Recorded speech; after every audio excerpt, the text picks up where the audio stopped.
Kali ini kita akan membahas pelaksanaan pemetaan PTSL.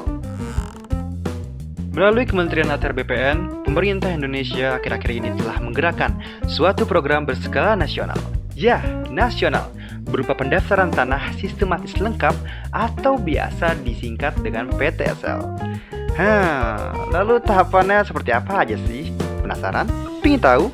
Itulah yang akan kita cari tahu melalui video ini. Pemetaan PTSL terdiri dari beberapa tahapan.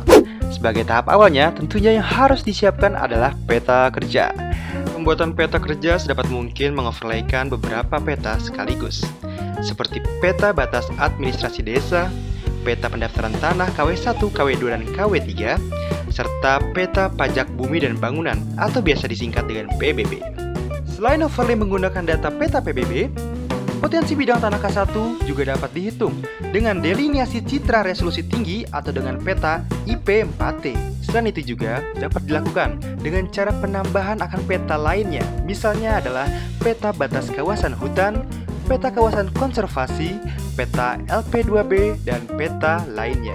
Hasil dari inventarisasi buku tanah dan surat ukur didapatkan jumlah bidang tanah potensi K4, KW4, KW5, dan KW6. Peningkatan kualitas bidang tanah KW2 dan KW3 menjadi KW1.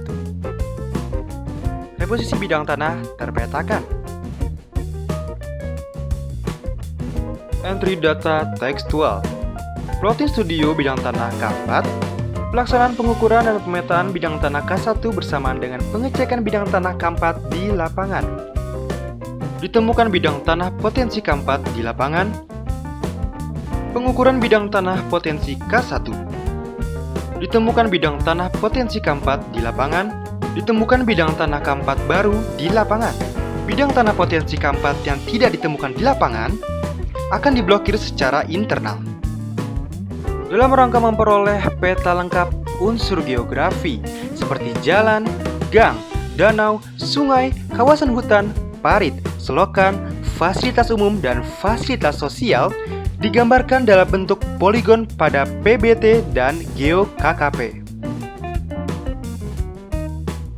Bidang tanah no-name atau tidak ada petunjuk batas di lapangan yang terpetakan dari hasil ukuran bidang tanah berbatasan diberikan nomor induk sementara atau NIS. Terhadap bidang tanah no-name yang letaknya berbatasan dan telah diberikan NIB, maka akan dileburkan menjadi satu bidang tanah dan NIB diganti menjadi satu NIS.